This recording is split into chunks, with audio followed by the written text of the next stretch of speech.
And now, ladies and gentlemen, from the heart of the Inland Empire, right here in sunny Southern California, it's Robert Cardoza Live, where we talk about politics, money, and you. This is the intersection of business and politics. And now here's your host, Robert Cardoza. And welcome aboard. I am Robert Cardoza. You're listening to Robert Cardoza Live on the street at the intersection of business and politics. Well, you know, unfortunately, last Friday, I got injured, and had to do an archive show, but we're back live. I'm feeling better. We've got a fantastic show for you today. It's just don't go away. We've got a lot of stuff going on. On today's show, we're going to discuss what's in the news, new legislation, the IRS loses, and of course, we'll continue our new segment, The Rest of the Story. That's a tribute to the late, great Paul Harvey. And, today's story by Paul is going to be the last case of Henri Latour. I'll tell you all about that. You're gonna find it really, really interesting and shocking, I suppose. A little shocking in any event. And then on our special segments, we'll be doing our simulcast with John Matthews and Joe Hakels, where we're talking about conservative politics. And then just after that, we're gonna be with our own John Hanson, that little old wine drinker. He'll be talking to us about food and wine and his culinary cruise to Alaska and Canada and all kinds. Who knows? He'll be talking about all kinds of stuff. But before we do that, I want you to know that at 3:01 p.m. Pacific time, get this. It's currently 104 degrees here in the heart of the Inland Empire in sunny Southern California. Well, it's on its way down to 70, and I can't wait till it starts going down that way. But somehow, I don't think we've reached our peak yet. So that's one of the things that's going on. Well, let's talk about the news. We've got 10 things that we've encapsulated here so we can talk to you about what's just current. You know what to talk to your friends and your peers and your associates about. And then we'll get to a little bit more in-depth stuff. Here are the 10 things that you need to know for Monday. Your daily look at late-breaking news, upcoming events, and the stories that are going to be talked about all day today and probably tomorrow, too, for that matter. First up at the top, well, Trump goes on a tear against media. The GOP nominee blames the disgusting press for distractions at a time when Republicans have urged him again to focus on Hillary Clinton. And who could sway swing states in the White House race? Well, residents of Puerto Rico can't vote in presidential elections, but many are fleeing to the United States mainland, potentially shifting demographic norms in pivotal Pennsylvania, Florida, and Ohio. Well, what Boko Haram's new video suggests, according to it, some of the abducted Chibok schoolgirls are killed by Nigerian military airstrikes. It's not clear how many kidnapped videos have died among the 218 who remain missing. And black man is shot by police in Milwaukee, had a gun in his hand. Wisconsin's governor, meanwhile, puts the National Guard on standby in case of more violence on the city's mostly black north side. And where rising floodwater leaves thousands homeless. Excuse me.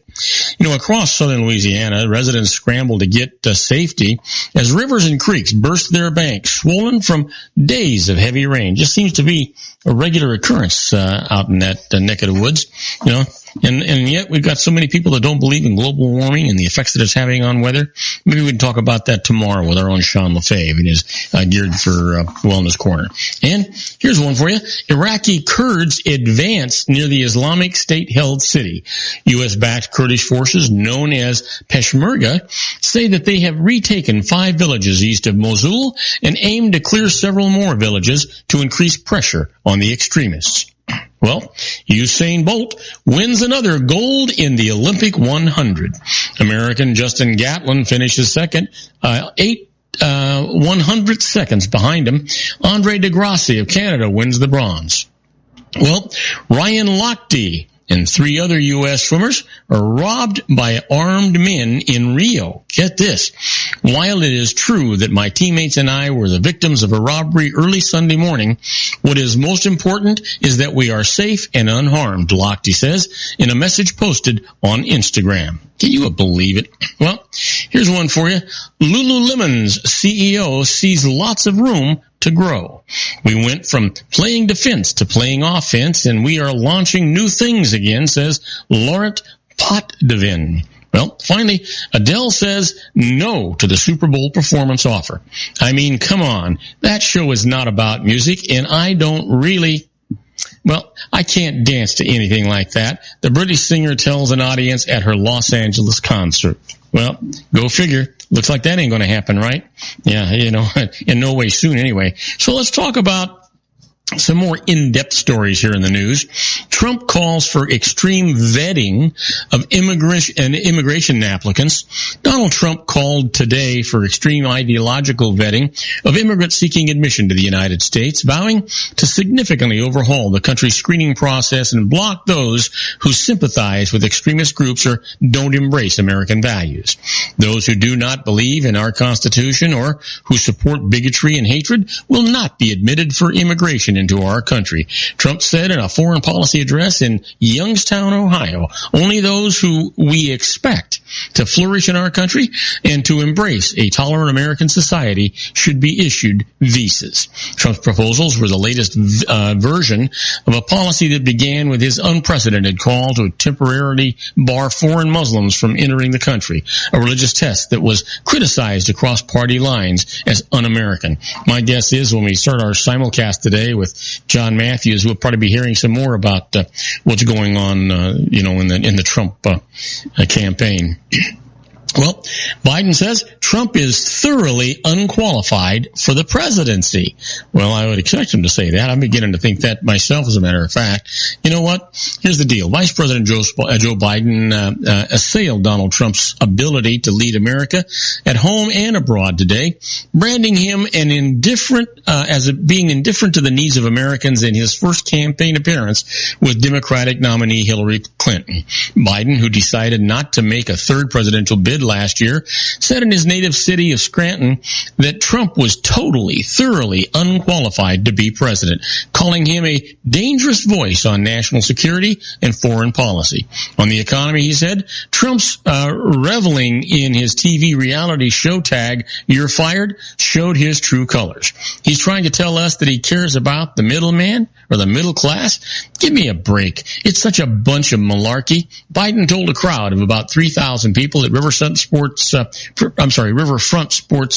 adding he doesn't have a clue.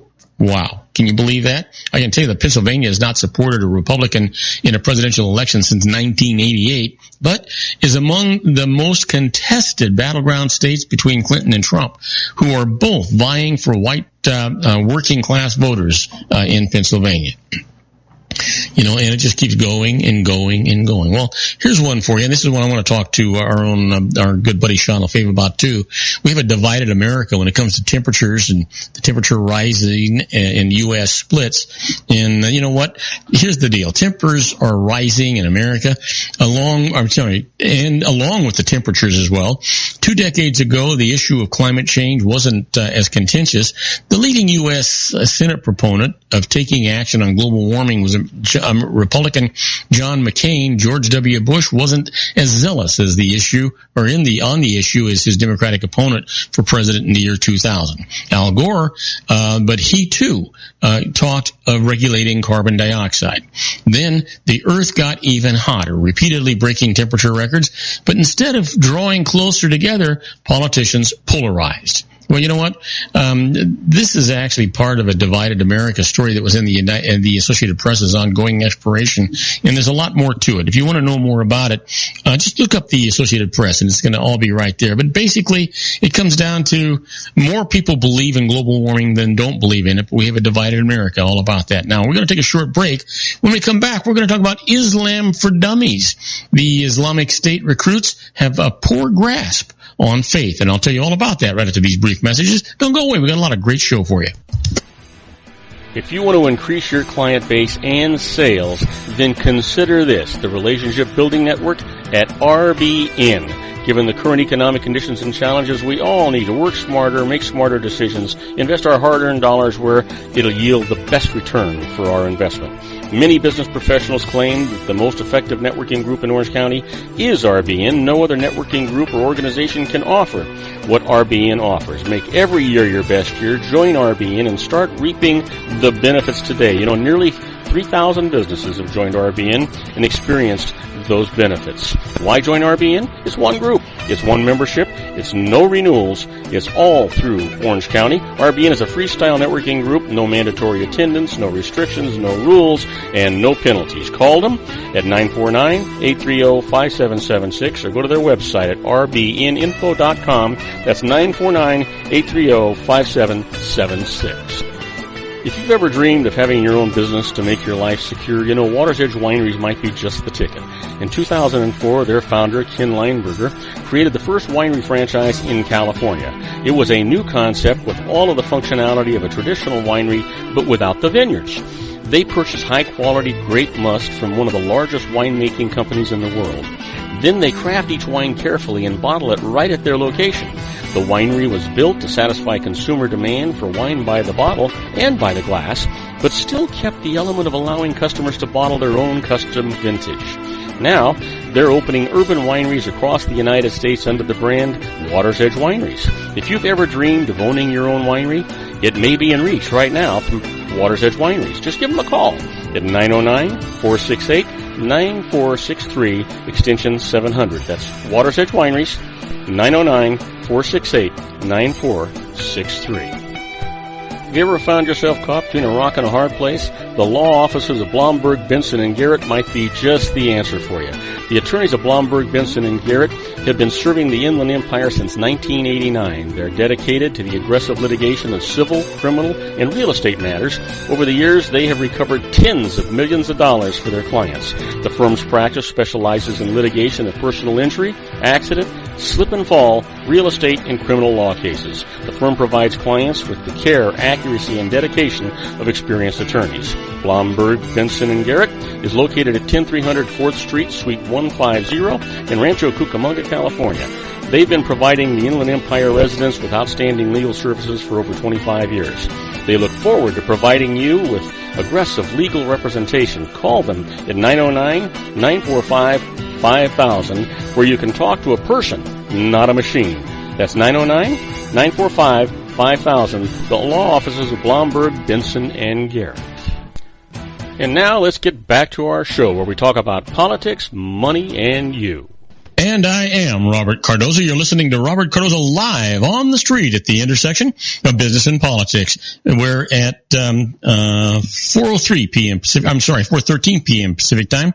It's currently 104 degrees here in the heart of the Inland Empire in sunny Southern California, and it's still rising before it goes down. It's on its way down. It's going to go on its way down to 70 degrees. But right now we're talking about the news, and you know what? We got something called Islam for Dummies. It's the Islamic State recruits have a poor grasp of faith.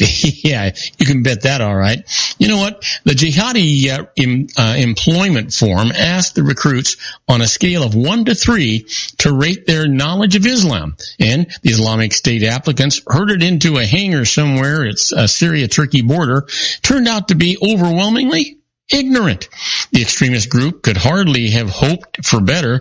At the height of Islamic State's drive for foot soldiers in 2013 and 2014, typical recruits included the group of Frenchmen who went bar hopping with their recruiter back home.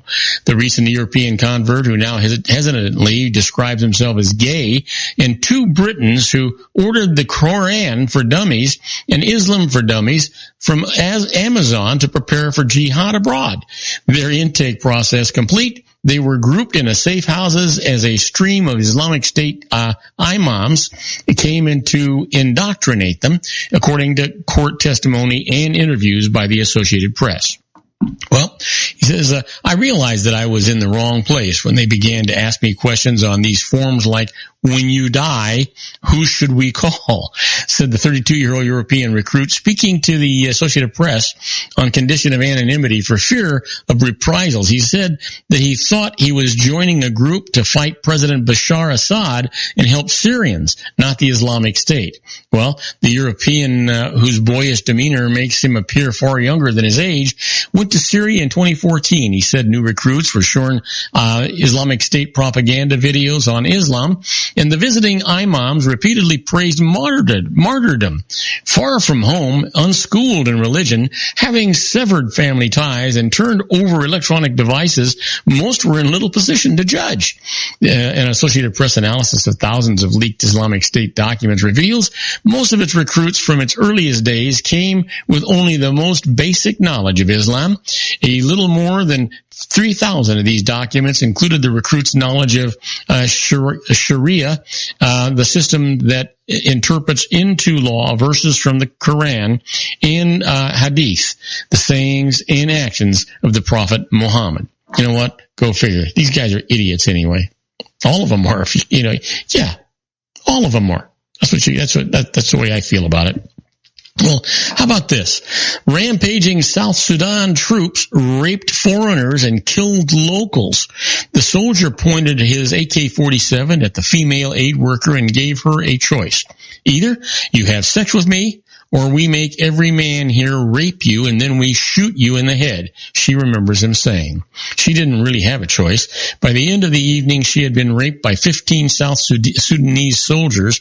On July the 11th, South Sudanese troops, fresh from winning a battle in the capital, Juba, over opposition forces, went on a nearly 4-hour rampage through a residential compound popular with foreigners in one of the worst targeted attacks on aid workers in South Sudan's 3-year civil war. They shot dead a local journalist while forcing the foreigners to watch raped several foreign women, singled out Americans, beat and robbed people, and carried out mock executions, several witnesses told the Associated Press. For hours throughout the assault, the UN peacekeeping force stationed less than a mile away refused to respond to desperate calls for help. Neither did embassies, including the U.S. Embassy. Man, can you believe that? I mean, how much sicker can it get? I just don't know. But this is certainly not the kind of a world that I grew up in, and it's certainly not the kind of a world I want my grandchildren to grow up in. We got to fix it. Well, police chief was surprised by violence after a fatal shooting. Following a night of violence that left half a dozen businesses in flames, the Milwaukee police chief expressed surprise at the level of unrest and erupted after the fatal shooting of a black man by a black officer. This was, quite frankly, unanticipated, Chief Edward Flynn said today, 2 days after the worst of the violence hit the Sherman Park neighborhood on the city's economically depressed and largely black north side. The chief's statement raised questions about whether authorities could have taken steps to curb the rioting. It was a question that both Flynn and North Side residents rejected. I think it's an error in narrative to assume that because police shot someone that was shooting will be controversial, so let's have a riot. Flynn told a news conference, there's a lot going on in the neighborhood. There's a lot that's been going on for years and years. Cecil Brewer, 67, who owns an apartment house directly across from the intersection where protesters burned a gas station on Saturday night and hurled rocks at the police on Sunday night, said the rioting was all but inevitable. Yeah, well, you know what? That's just kind of the way they say things. It's all but inevitable. I guess that makes it all right, huh? I don't think so. Well, let's leave it on a better note. The latest, a Cuban heavyweight, Lopez has a third Greco-Roman gold. The latest on the 2016 Summer Olympics in Rio de Janeiro. Cuban heavyweight Mijan Lopez once again busted Turkish rival Riza, I guess it's Kalop, this time with a performance that put him in the company of legendary wrestler Alexander Karelin.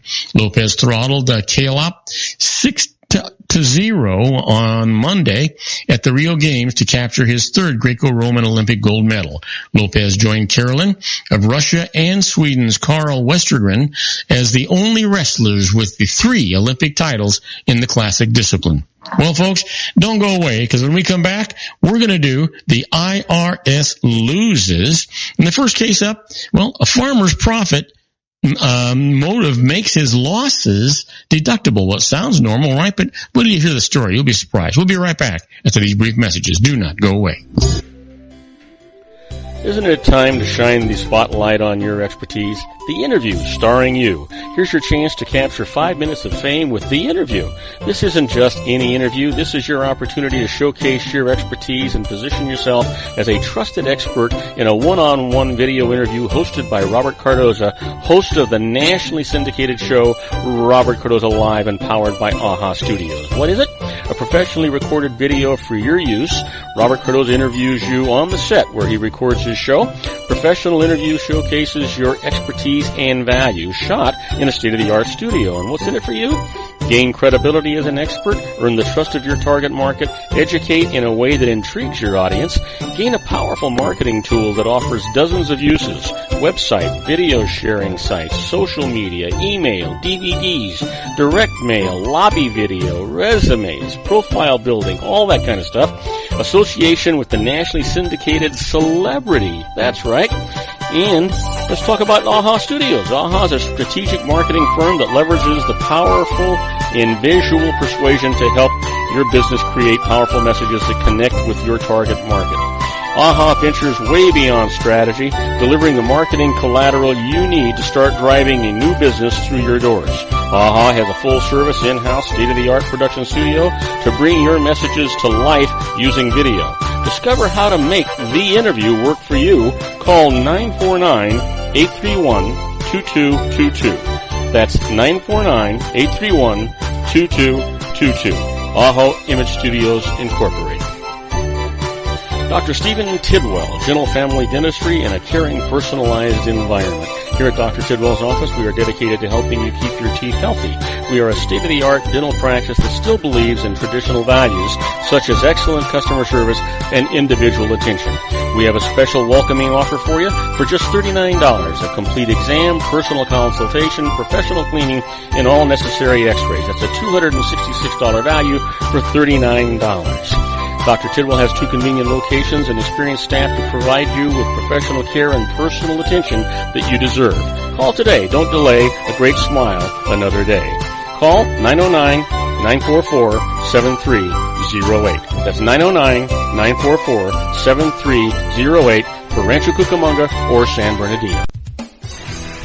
Joel Saltzman is Dr. Wireless. He has turned his considerable expertise into consumer credit risk and wireless security into a highly specialized independent web-based consulting enterprise targeting consumer credit risk analysis and wireless transactional security and monitoring. He works as a wireless analyst, veteran independent agent, and consumer liaison for most wireless telecom carriers and equipment manufacturers. For more than 20 years, corporate and private clients and media audiences have counted on his unvarnished advice while weighing the technology, performance, and cost differences between Sprint, Nextel, AT&T, Verizon, and T-Mobile. Joel specializes in setting up mobile wireless hotspots to be used for disaster preparedness, business continuity, and mobile wireless merchant processing solutions. Call Dr. Wireless at 310-400-4900 or go to his webpage at drwireless.com. Again, call 310-400-4900 or his webpage at drwireless.com. You'll be glad you did. And now, back to our show.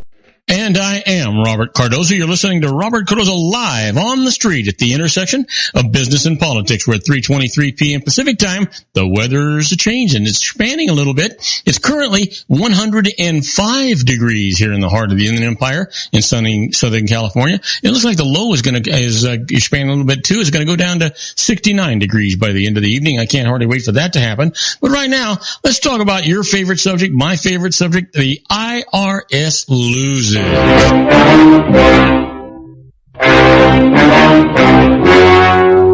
story you are about to see is true.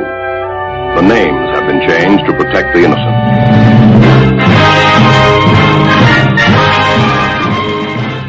Oh yeah, you know what? These stories, they actually bring a smile to my face. Hopefully they bring a smile to your face too.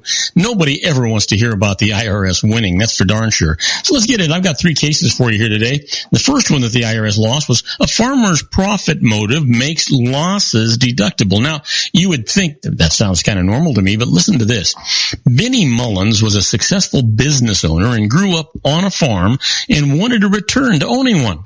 He bought a cattle farm, and after semi-retiring, lived and worked on that farm. Now, the farm incurred steady losses. The IRS said that these losses showed that it was not being run for a profit, but to shelter income that Mullins still received from his business, and disallowed his loss deduction. So he went to court for some justice, and this is what happened.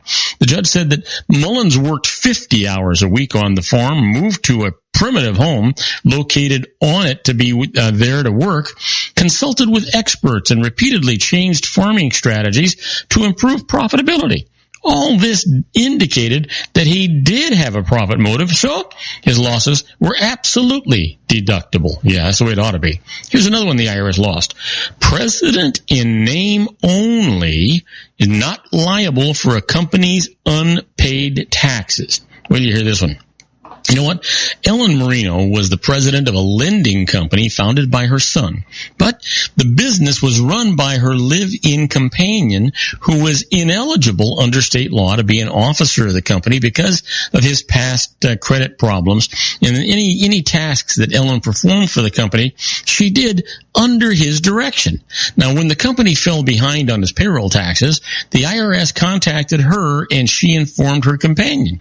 Eventually, the IRS assessed $76,000 in personal liability against her for the unpaid taxes. So she went to court for some justice. This is what the judge said. Marino had no real authority over the company's finances, so she was not responsible nor liable for those taxes, which is the way it ought to be, right? Let me give you one more. This has got to be pleasing you, right? Yeah. Let me give you one more. The IRS loses. They cannot seize winnings that one player wins for another player. Sounds normal to me. Listen to this. Robert Whitlatch devised a system for winning video lottery jackpots, and it required playing the same machine for many, many hours. So he hired Paul Kovach to play a machine for him and gave Kovach all of the funds that were to be wagered. When Kovach hit a jackpot, Whitlatch claimed it, but both the casino and the IRS said it was payable to Kovach, the actual player. Now, the IRS then tried to take the entire jackpot to settle Kovach's back tax debts. So he went to court. That's what the judge said. Neither the state gaming law nor the casino's published rules barred one person from playing for another. So the winnings are Whitlatch's, who also collects interest from the IRS for his delay in collecting them. And guess what else? He also gets the legal fees that were incurred in the collection of this thing. That's the way it ought to be. Shame on the IRS trying to get away with this stuff. Well, you've heard me talk many times about being a fly on the wall when the IRS is doing things. Well, that's where we're at right now with this segment of the show that we call Inside the IRS. It is a little bit like the Twilight Zone.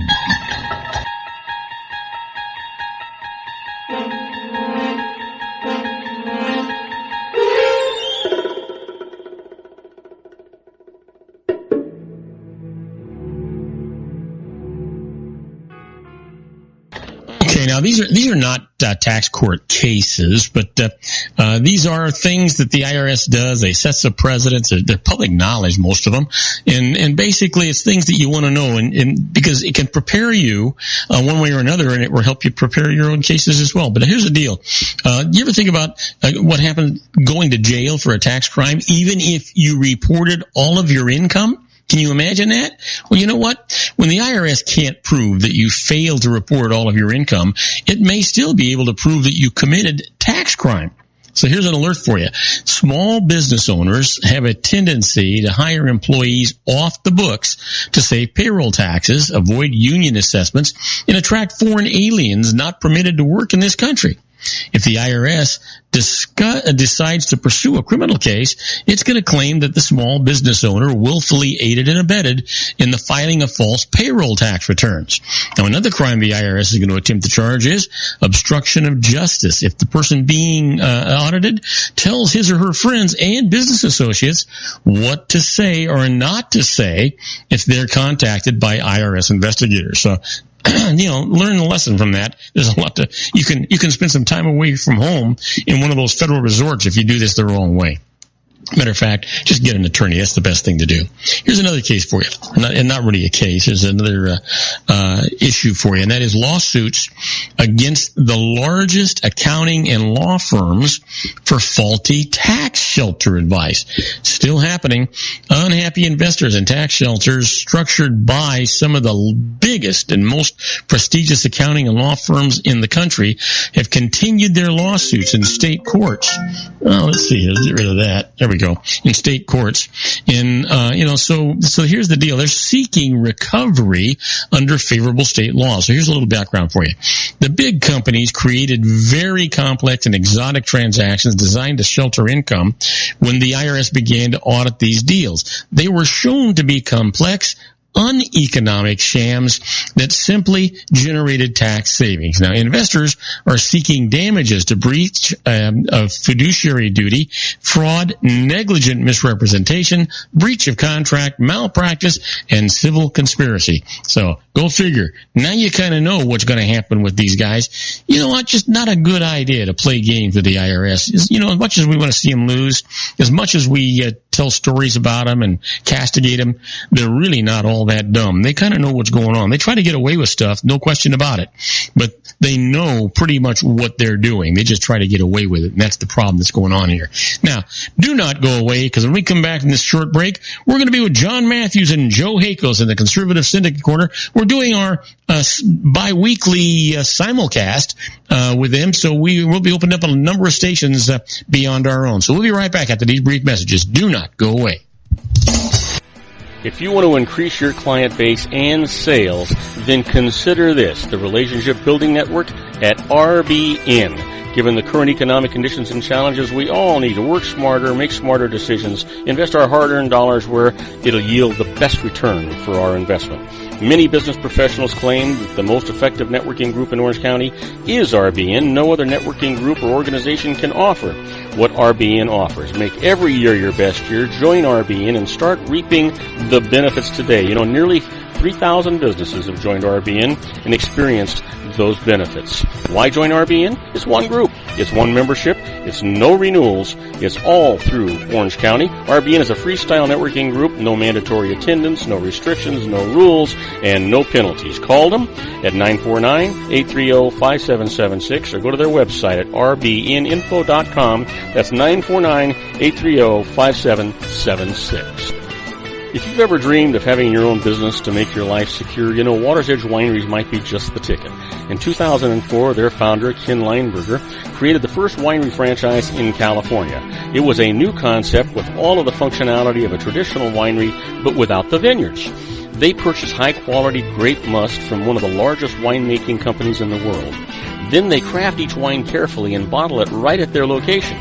The winery was built to satisfy consumer demand for wine by the bottle and by the glass, but still kept the element of allowing customers to bottle their own custom vintage. Now, they're opening urban wineries across the United States under the brand Water's Edge Wineries. If you've ever dreamed of owning your own winery, it may be in reach right now through Water's Edge Wineries. Just give them a call at 909-468-9463, extension 700. That's Water's Edge Wineries, 909-468-9463. Have you ever found yourself caught between a rock and a hard place? The law offices of Blomberg, Benson, and Garrett might be just the answer for you. The attorneys of Blomberg, Benson, and Garrett have been serving the Inland Empire since 1989. They're dedicated to the aggressive litigation of civil, criminal, and real estate matters. Over the years, they have recovered tens of millions of dollars for their clients. The firm's practice specializes in litigation of personal injury, accident, slip and fall, real estate, and criminal law cases. The firm provides clients with the care, accuracy, and dedication of experienced attorneys. Blomberg, Benson, and Garrett is located at 10300 4th Street, Suite 150 in Rancho Cucamonga, California. They've been providing the Inland Empire residents with outstanding legal services for over 25 years. They look forward to providing you with aggressive legal representation. Call them at 909-945-5000, where you can talk to a person, not a machine. That's 909-945-5000, the law offices of Blomberg, Benson, and Garrett. And now let's get back to our show where we talk about politics, money, and you.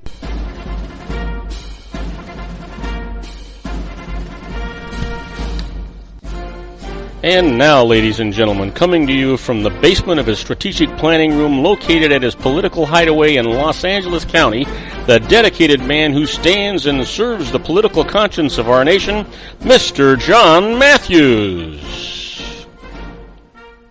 And I am Robert Cardoza. You're listening to Robert Cardoza live on the street at the intersection of business and politics. We're getting ready for John Matthews. I want you to know that at 3:35 p.m. Pacific time, currently 105 degrees here in the heart of the Inland Empire, sunny Southern California. On its way down to 69 degrees. If you're listening to us on our syndicated network, we're in New York City. It's 89 degrees and clear. And in Chicago, Illinois, 76 degrees, and there's some light rain going on right there.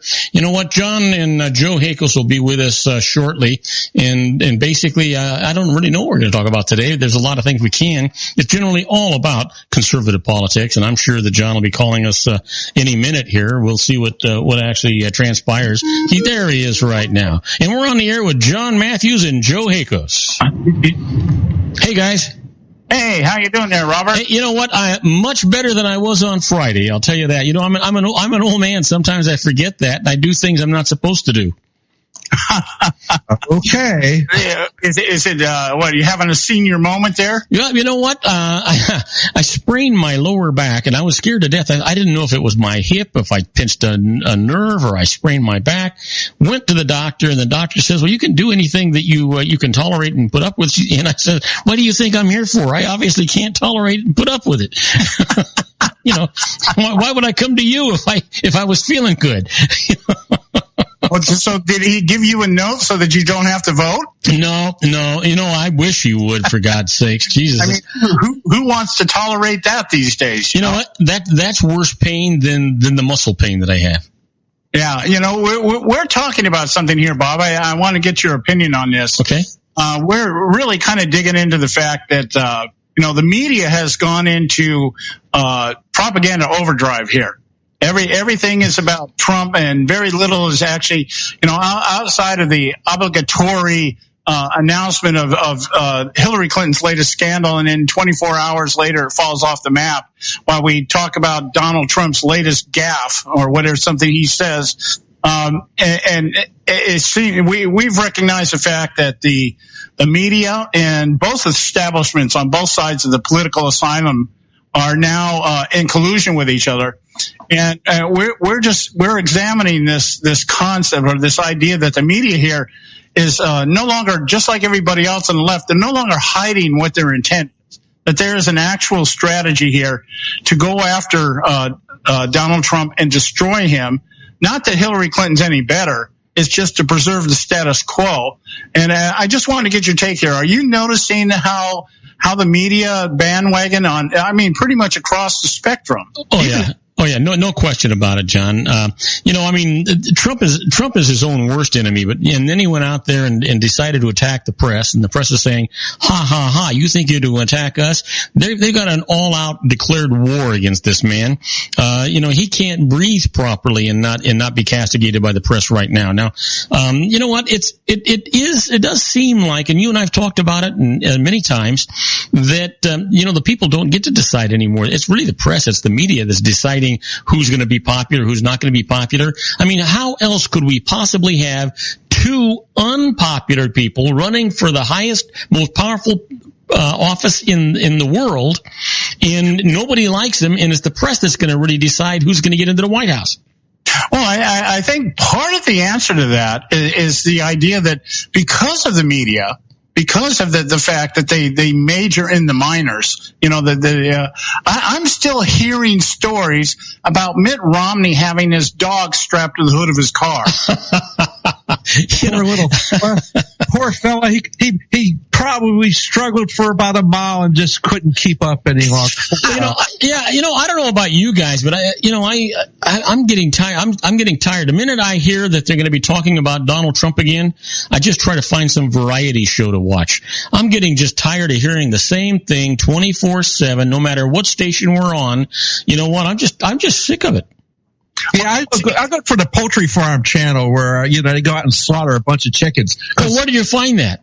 That's even more exciting. And, you know, if you're going to have a bloodbath, you might as well have it where you can have poultry. But see, Bob, you just hit the nail on the head, because this is the desired objective of the media. Yeah, absolutely. Is to get everybody just so sick and tired of listening to it, and just say, you know what the hell, I don't need to go vote anyway. Yeah. You know, it's just a couple of clowns here. Well, that's that story that I had the headline read. Clinton surges past 270 electoral votes in the NBC News battleground. You know, I was watching one, Joe, the other day. She had 300 and some odd electoral votes. I'm thinking, well, excuse me, did the election go by and I didn't see it, or what? Yeah, absolutely, Bob. Yeah, I mean, what are we even talking about it anymore? It's already been decided. We were noting here before the break here that coming out of the RNC convention, Donald Trump had he picked up like 6 points. That was 6 points, 8 points in some of the polls, and so he had a 6 to 8 point spread over Hillary Clinton. The day after, the 2 days, a day, 48 hours after the DNC convention, Hillary Clinton is up by 10 points. So that's an 18 point swing in 48 hours. Yeah. And I'm sitting there going, how can that even be possible when you're talking about a woman who, if the polls were even correct, has less than 50% of the electorate saying that she's good, and nobody likes her anyway. Yeah. You know what? It's just ridiculous. The whole thing is just absolutely ridiculous. Yesterday, I'm hearing, Donald Trump is saying he's going to win New York. That's his state, right? And then yesterday, the NBC poll announces that Hillary Clinton is 30 points ahead of him in New York. Who the hell is taking these polls, for God's sakes? And who are they asking? I don't know. My phone's not ringing. Is yours? And then, see, that brings up another point. I'm glad you mentioned that, and you're doing a very good job of leading me today. Good. I'm looking at an article here. I'm going to look at and I'll have a few moments here to share it with you, and then I'll get your response on it. Let me scroll down my notes here, because this is the thing that I think everybody is missing. One thing I believe, just with all my heart right now, is that nobody in the media, nobody out there that has a voice in this thing at all even has a clue as to how this thing is going to turn out. And I'll tell you why. I'm looking here at an Associated Press article that was printed on Saturday, August 13th. And it says the number of registered voters in Florida keeps growing. Now, we're just talking about one state here. Mm-hmm. It says the Florida Division of Elections on Friday released information on the number of voters eligible to vote in the August 30th primary election. This is Florida's primary election, right? Mm-hmm. Yes, that's correct. That the primary for congressional races, right, Senate races, that kind of thing. Okay, now listen to this. The GOP is crying about the fact that they may lose the majority in the Senate, and the House is going to lose some seats, and so that's why everybody's just kind of turned their back on Trump. That's the argument that's being presented. It says here the total number of eligible voters in Florida has risen to 12.4 million. That's an increase of more than 310,000 voters since the March presidential primary. There were about 11.93 million voters eligible during the 2012 presidential election. The new numbers show that there are now 4.43 million registered Republicans, nearly 4.7 million Democrats, and more than 2.9 million voters who have no party affiliation. There were about 4.24 million GOP voters and 4.78 million Democratic voters during the 2012 election. The number of those voters registered with no party affiliation has also risen in 4 years by more than 341,000. Now, when you break these numbers down, this is what it shows. The Republicans have picked up almost 2 million registered voters, and the non-affiliated voters have grown astronomically, whereas the Democrat people have barely budged. There's been very little increase in the number of Democrat voters in Florida compared to the number of Republicans that have registered. So where's the logic of the analysis? Huh? Where is the logic in the analysis that they're worried in Florida about losing seats? There's no logic in it. They just wanted disenfranchise people and make them so they don't go out and vote. Yeah. Well, you know what else, Joe? You know what it is? They're gonna convince people about who is actually gonna win a seat or who's not gonna do it. And those poor people out there that just want to vote for a winner, they don't care if they're good or bad.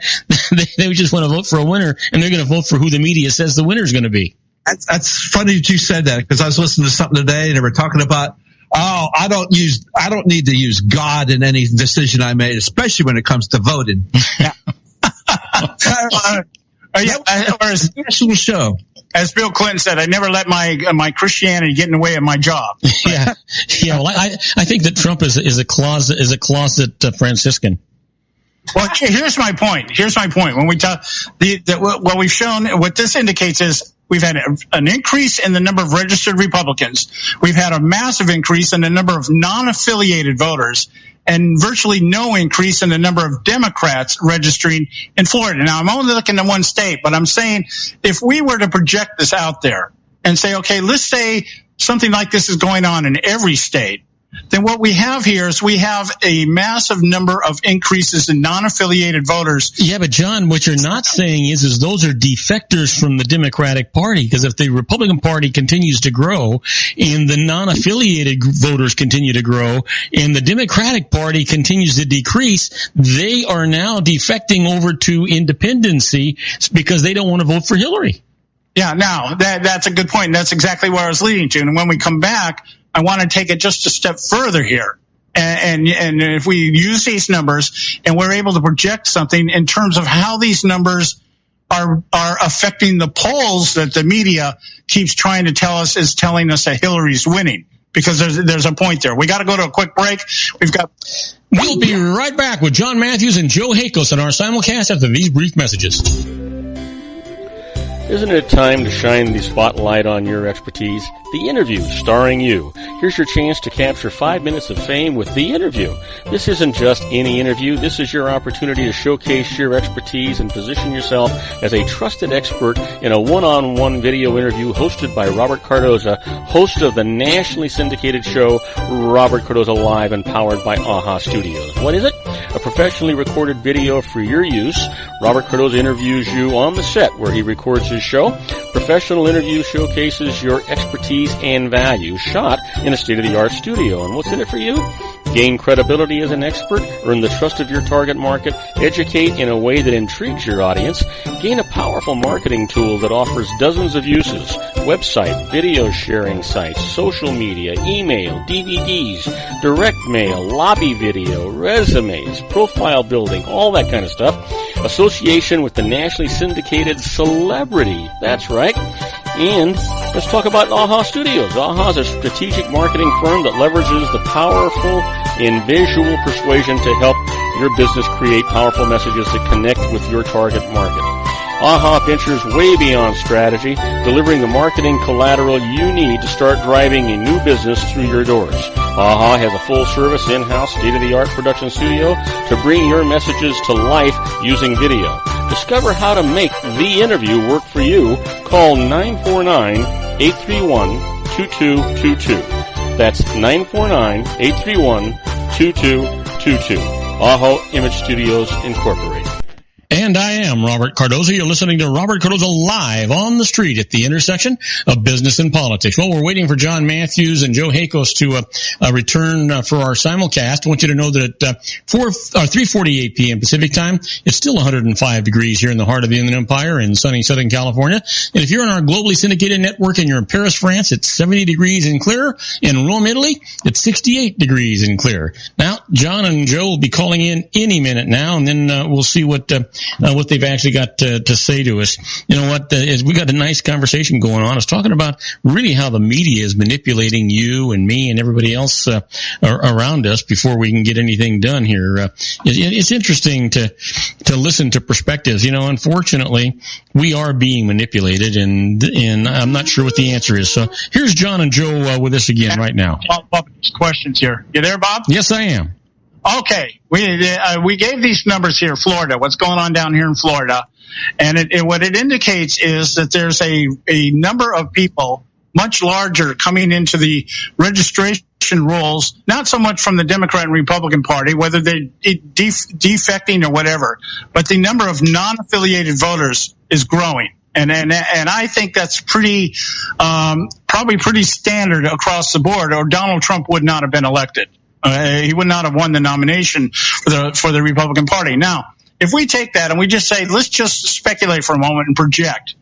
And what my theory here is that these poll numbers that are being put out there right now, they may be accurate. They may be accurate. But when you consider the numbers, we talk about polls. We talk about if there is a poll looking at adults, or is the poll looking at likely voters, or is the poll looking at registered voters, and that really determines the honesty or the integrity of the poll when we, if we really look at it honestly. But I think what's happening here, because in the 2012 election, everybody got it wrong. Okay, no, everybody thought Mitt Romney was going to just march over Obama and it was going to be all over, and it didn't happen. Now, here's my thing. Everybody's still using the template of elections past, and they're using old roll numbers. How do these people get called in polls?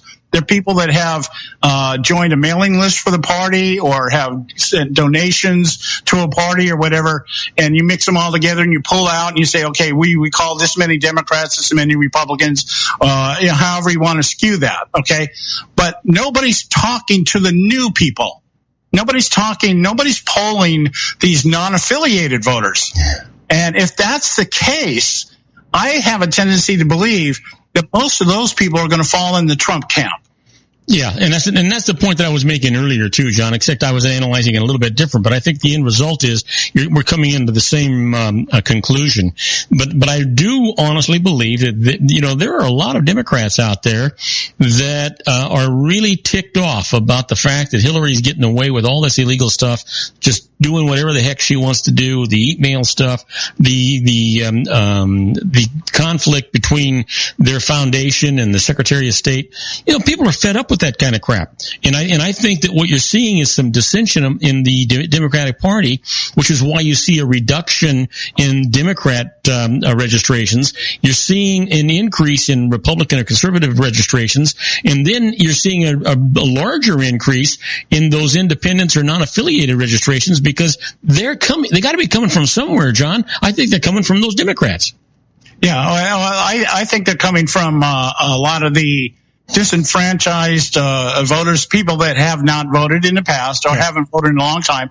But I would only argue that a lot of these non-affiliated voters are probably disgruntled Bernie Sanders people. Oh, that could be too. Absolutely. You know what? I didn't give that any thought, and you're absolutely right, because you need to enter into there too. You're absolutely right. Yeah, I'm just saying, there were a lot of people. There's a lot of people at the Democratic convention. It was very obvious. They had a lot of Bernie Sanders people actually walk out of the convention. They're like, we're not voting for Hillary no matter what. Yeah. Okay. Now, the wrench in the works, or the Trump card, if I can use that phrase, the Trump card is going to be the effect that Gary Johnson has on the electorate. I mean, they're talking about him. He's going to be included in these debates now. He hasn't got the 15% yet, has he? Yes. I thought he was like at 10%. Yeah, it hasn't gotten there yet. No, but I think that maybe in the end, there may be some move. Because think of it this way. The Democrats would love to have Gary Johnson on the debate stage. Not because it would hurt Hillary, it's because they think it would pull more people out of the Trump camp rather than more people out of the Clinton camp. So it would be to their advantage to have somebody like Gary Johnson on the stage. And so that's, we have all these non-affiliated people. Well, we have to decide, are these people going to go with Trump, or are they going to pull somebody like Gary Johnson or maybe Jill Stein, somebody like that, and just do the reduction, because the election is going to be close one way or the other. But then I think as Joe had pointed out last week on our show, Bob Costas made a comment that I thought was just probably the most accurate out of everything I've heard so far, and that is, if these people that voted for Trump in the primary, if they all show up in mass, Hillary's got a real problem. And so what we see now is the media trying to discourage everybody from showing up and voting, because that's why we have Hillary Clinton already got 270 electoral votes. We haven't got a single ballot yet.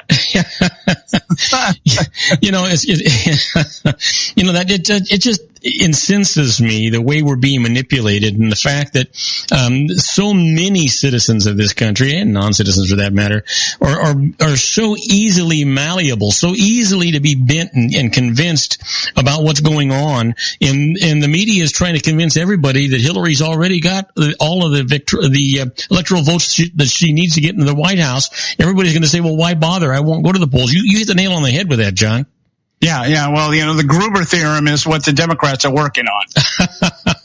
Yeah. It's the stupidity of the American voter. And when you talk about manipulation, you have to be a willful participant to be manipulated. If your gut check tells you, I think God gave us all a gut check. And if your gut check says something ain't right, and that's where you leave it. Well, something ain't right.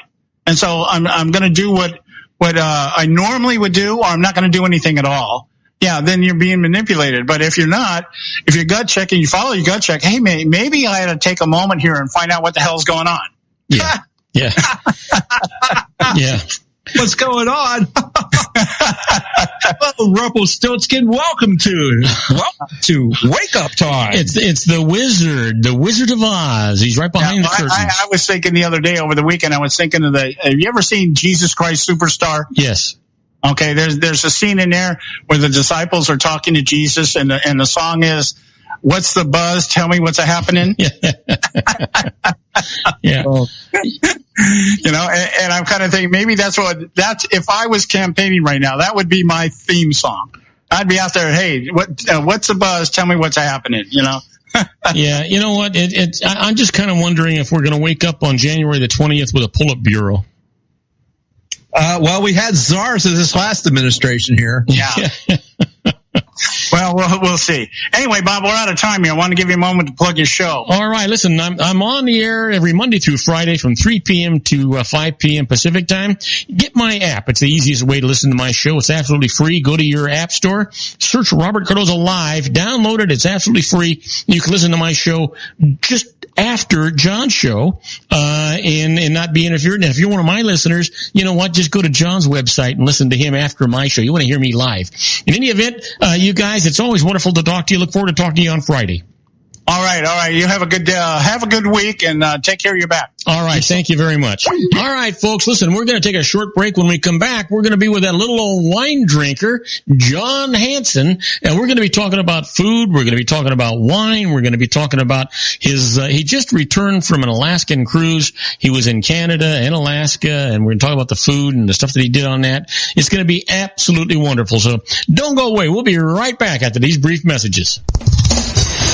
If you want to increase your client base and sales, then consider this, the Relationship Building Network at RBN. Given the current economic conditions and challenges, we all need to work smarter, make smarter decisions, invest our hard-earned dollars where it'll yield the best return for our investment. Many business professionals claim that the most effective networking group in Orange County is RBN. No other networking group or organization can offer what RBN offers. Make every year your best year. Join RBN and start reaping the benefits today. Nearly 3,000 businesses have joined RBN and experienced those benefits. Why join RBN? It's one group. It's one membership. It's no renewals. It's all through Orange County. RBN is a freestyle networking group. No mandatory attendance, no restrictions, no rules, and no penalties. Call them at 949-830-5776 or go to their website at rbninfo.com. That's 949-830-5776. If you've ever dreamed of having your own business to make your life secure, Water's Edge Wineries might be just the ticket. In 2004, their founder, Ken Leinberger, created the first winery franchise in California. It was a new concept with all of the functionality of a traditional winery, but without the vineyards. They purchased high-quality grape must from one of the largest winemaking companies in the world. Then they craft each wine carefully and bottle it right at their location. The winery was built to satisfy consumer demand for wine by the bottle and by the glass, but still kept the element of allowing customers to bottle their own custom vintage.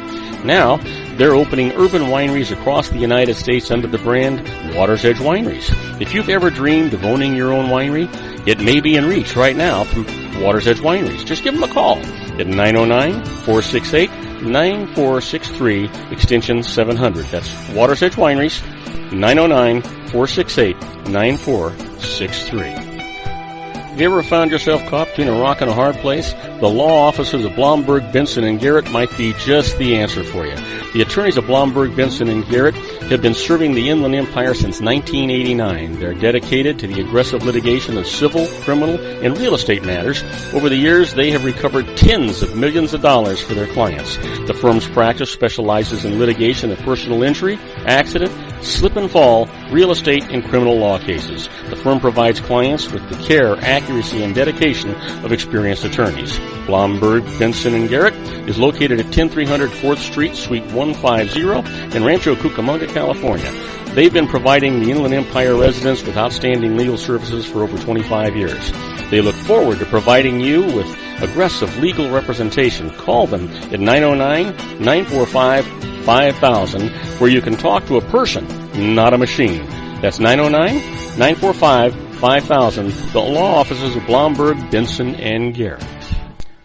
And now let's get back to our show where we talk about politics, money, and you. When they ask who's a fool in the corner crying, I say, a little old wine drinker me. And now, from the middle of a vineyard somewhere, a man who's never met a grape he couldn't cuddle up to, our resident advanced sommelier, John Hanson. And I am Robert Cardoza. You're listening to Robert Cardoza Live on the Street at the intersection of business and politics. We're at 4 p.m. Pacific time. It is currently 105 degrees here in the heart of the Inland Empire in sunny Southern California. And if you're in our on our syndicated global network and you're in London, England, it is 61 degrees and it is clear right now. And if you are in Vienna, Austria, it's also 61 degrees and clear. Well, we're waiting for my good buddy John Hanson, and he should have already called in. Let's just send him a little bit of a message and see if he's just waiting for me to send him the message. Generally, he's pretty good about calling in on time, so we'll see what the heck happens. John just got back from a nice vacation, so we'll see what's going on with him. You know, I may have to wind up calling him for Pete's sake. I'm not sure what's the hang up is. I'm anxious though. You know, he went on his cruise, he did all this stuff. And I'm not just, don't know. It's certainly not like him not to call in when he's supposed to. He's a minute late now. And so we'll see. Maybe what I ought to do is try and give him a call and see what the heck is happening here. Let me try this real quick. Keep talking, Bob.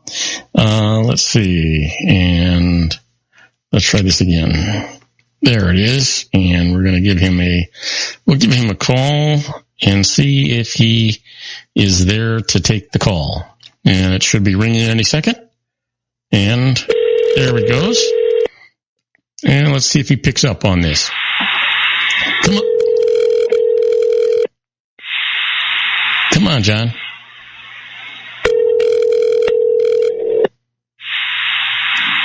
Well, it doesn't look like... Hello? Hey, John, did you forget something? Oh my gosh, yes. Is it 4 already? Yeah, it's actually after 4. And I waited and I talked and I filled in and thought, well, what the heck is going on with my good buddy John? He must have gotten a hold of a bad quirk. No, I was trying to catch up on some work and stuff like that, and I set my alarm and it didn't go off. Oh, damn it. Darn it. Well, that's okay. I'm glad we got you on the phone anyhow. So that's okay. That's a good thing. I was telling people that you just came back from a magnificent cruise. You did an Alaskan cruise, and you also were in Canada for a while. Why don't you tell us a little bit about your culinary experiences and the cruise experiences that you had? Well, I tell you, the past 2 weeks, Bob, I have just been on an incredible vacation. It's the first time we went to Alaska. And I tell you, we spent 3.5 days in Vancouver. And my gosh, probably the best restaurants I've ever been in. It was incredible. But I tell you, one thing we maybe should talk about before we get into cruises is the incredible dining experience I had Saturday night. Oh, really? Now, You go to a good restaurant Saturday night? Yes, there's a lovely place called Casa Cardoza. Yeah, you know what? It turned out it was a wonderful, wonderful evening. Of course, the evenings go by really quickly when you've got great company to share it with. Well, it does, but actually, I want it because you gotta mention that salsa recipe too. But I tell you, it's so hard not to stop actually eating food, and I just kept eating. By the time the entrees got to the table, I was so full, and believe it, we took some of the entrees home, and believe it or not, Bob, I made an incredible dinner last night. And what I did, it's funny. I do want to go over it. We started off actually, and I wanted to mention this too because we've had our good friend Chris on the phone. He talked to us about New Zealand, and he did such a great job. And last night I opened a bottle of his wine, Oyster Bay, and Sauvignon Blanc. Typical New Zealand Sauvignon Blanc, just screams grapefruit, passion fruit, just an incredible Sauvignon Blanc. We had it with a little goat cheese, there was a little Comté cheese, and a little Dublin cheese. And this is what we just grazed on while I made dinner. And what I did, we had this incredible filet Saturday night, and it was cooked perfectly rare to medium rare.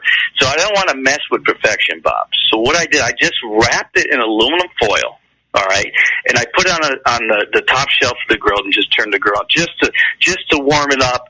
And when it was done, it came out because I put it on the side afterwards, and it stays warm in the aluminum foil. And by the time I was ready to enjoy it, it was about mid-rare to medium and just perfect. And we took home a little of that risotto you made the other evening as well. What I did, I actually sauteed some porcini mushrooms with a little butter, truffle oil, a little salt and pepper, and I added that to the risotto, a little more truffle oil, little green tips of asparagus, and just let that simmer a little bit. What I did with the rest of the mushrooms, I added just a touch of Worcestershire, a little dabble of Dijon mustard. Hey, John, you're making me hungry, man. That's my job, Bob. A little red wine, and just a touch of cream, and made just nice little mushroom topping with that. And I put that over the fillets we had left over. I also did the little sugar snap peas, and they come sugar because they snap. They're crisp and fresh, and you want to cook them too much because then they start getting soft. So just a little butter.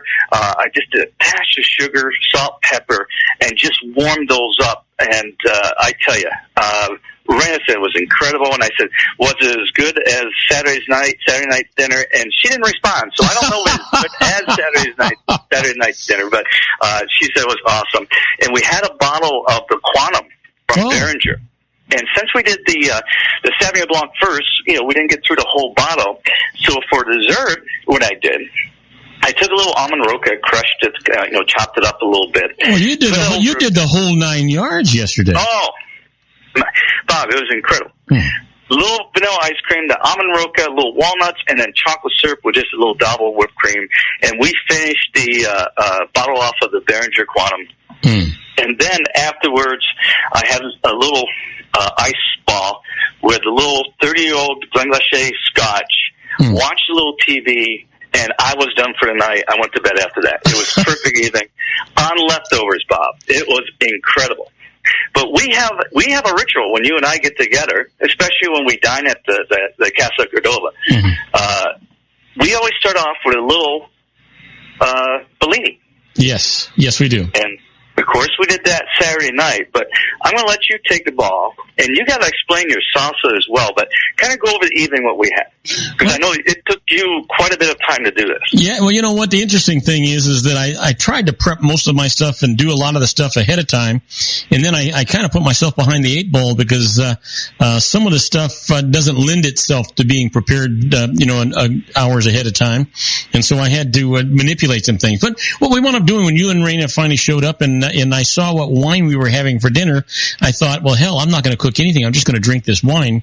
John and Raina brought over a bottle of Terra Roja, just absolutely magnificent wine. Anyway, while that was opening up and breathing, and John decanted it, we had some Bellinis. Now the Bellinis are really, really easy to make. We wound up killing a couple of bottles of that. I was a little surprised because I thought we were going to have just to have a Bellini just for the sake of us continuing our tradition, and then going to something a little more substantial. That didn't happen. But then we had some chips and salsa, and I pride myself. I have this recipe for this salsa that I have developed, and I like it. You got to kind of be a little careful, or it can be too hot. But generally, it's a mild, tasty salsa, and so that's what we started off with, this salsa. And for those of you that want the recipe, you know what? It's really quite simple. And what you wind up doing is you get a 48-ounce can. Whole tomato peeled in the juice. You wind up getting this Rotel tomato with green chilies, two cans of that. And then you wind up getting a jalapeno pepper, and you don't take the seeds or anything out. You just chop that up. You get a small onion, and you chop that up. And by the way, all of this is going into a food processor because you want to get the thing. I put in a half a teaspoon of sugar, a half a teaspoon of salt. I put in a quarter teaspoon of cumin. I put in about I'm going to say a quarter cup of cilantro, maybe a little bit more than that, maybe a half a cup of cilantro that I put in there. Then I put the juice of 2 limes. I put in there. I'm thinking I'm going by memory, so I think that's pretty much what's in that thing. Oh yeah, that's it. And then you put that into a food processor to get the texture that you want to get. You have to put it in the refrigerator for about 3 hours to get all those flavors to meld and everything. And then it makes a wonderful salsa. One of the as good as any that I've ever had. And you can control the heat on it, but I don't. Like I say, I don't take the ribs or the seeds out of the jalapeno. I just chop it all up really nice, and one jalapeno generally gives you just enough spice that nice tender ladies can handle it.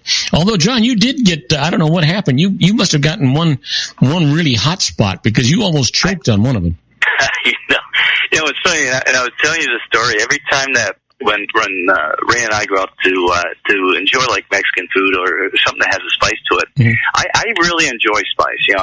Even sushi. I make my little wasabi blend there with a little soy sauce, and I usually take 90% of the wasabi. I do like a little spice. Yeah. And I tell you, I was actually talking when I shouldn't have been talking, and I got a nice little chili something in my throat, and it stuck there. I couldn't get it out. Well, wine cures everything, Bob. Wine cures everything. Yes, it does. It's funny because when we do dine, the food runner will bring the food out and look at Raina and look at me and always give her the hot plate. And she cannot stand eat at all. We always have to switch the plates, but I don't know why. Yeah, I was looking over at you because I was preparing the shrimp cocktail, and I thought, what the heck happened? This should be mild. But I think it was. Yeah. It was. I mean, it was perfect, actually, especially for Raina. As I say, I like it. I may have gone with another jalapeno, or maybe put a habanero in there, or something like that. Generally, John, if it's just for me, I make it a little more spicy too because I like it. But exactly. Marlene is like Raina, and so you got to kind of control it.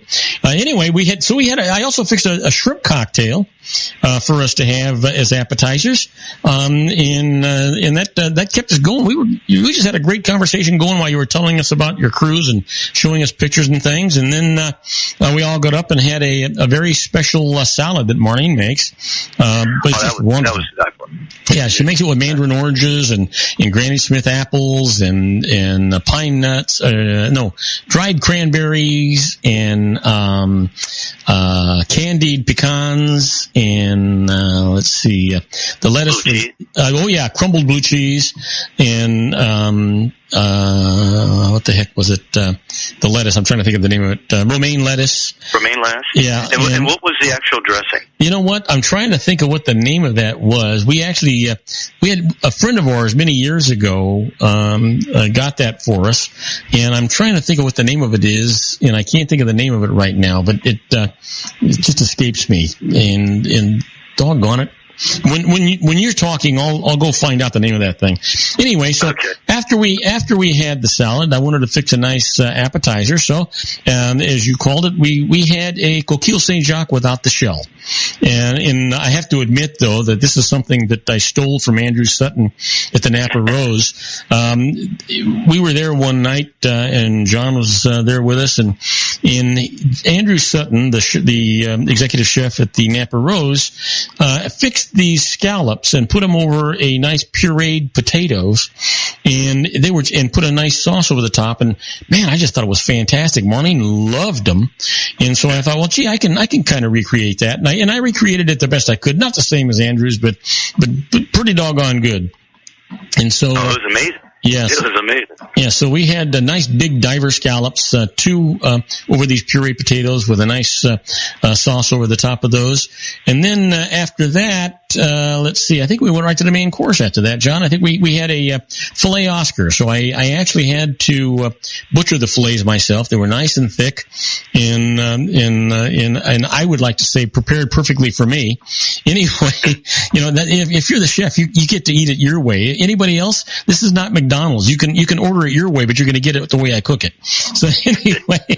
Well, I tell you, if you do have leftovers, that was perfect. As I said, because if it was like medium, if you took it home and you cook it, you're going to have well done beef, medium well done, and it's not going to be the same. This, as I said, it was still mid-rare to medium even after reheating it, and it was warm all the way through for me. I mean, it came out perfect with that sauce. It was like where you still had red in the center, but it wasn't cold. It was perfect. It was beautiful. Yeah, you know what? Yeah, and it was like I say, it's a filet Oscar. So what we wound up doing is we seared the fillets and we finished them in the oven, and then wound up putting asparagus spears over the top that I had poached, and then I put on top of that some crab legs on top of that, and then on top of that some béarnaise sauce, and then on the side we served the mushroom risotto. We had another vegetable just in case because Marlene's not a big risotto fan, and then after that for dessert we had creme brulee, and then after that we had some port, and that was the evening, and a lot of fantastic conversation. Oh, it was amazing, and I couldn't believe how quickly time just flew by. We went out, it cooled off, thank God. It wasn't 100, and I believe it was 104 in Rancho right now or so. So it was pleasant. I mean, it's just a little warm, but there was a nice, just calm breeze going through. So it was perfect where we had a little pork creme brulee and a little coffee to wake you up for a little ride home. Yeah, a little cappuccino. It was a perfect evening. When we got home, as I said, I just turned the little TV on and went to sleep again. I was so satisfied, and I'm glad we did actually sit outside and just converse and relax to digest the meal we had, because it was amazing. I mean, we had, I don't know how many shrimp you prepared, but we ate them all. You know what? I had made something like 20 or 25 shrimp that I had boiled, and I'm thinking, well, he'll never eat all these things. They'll no way in hell are they going to eat all these things. There was none left when we got done.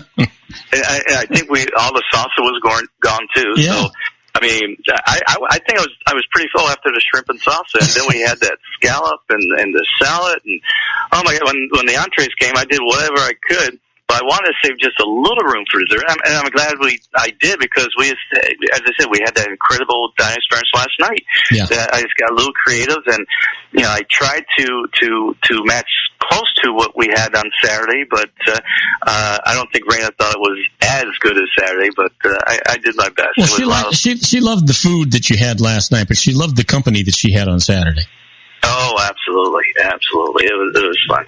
We got to do it more often. Yeah. Absolutely. Few and far between that the four of us get together and enjoy. So. Yeah. You know, John, we have to take a short break. When we come back, well, you know what? We ought to talk. Let's take a minute and talk about the wine. We had a Sauvignon Blanc with the salad and the appetizers. The Kenwood. Yes. Kenwood Sauvignon Blanc out of Sonoma County. And then we had the Terra Roja with the main course. The 2012. And as I said, 12, 13, 2 incredible years as well.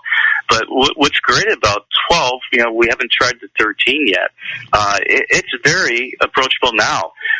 You know, some years it's way too young. You need a couple more years just to lay it down.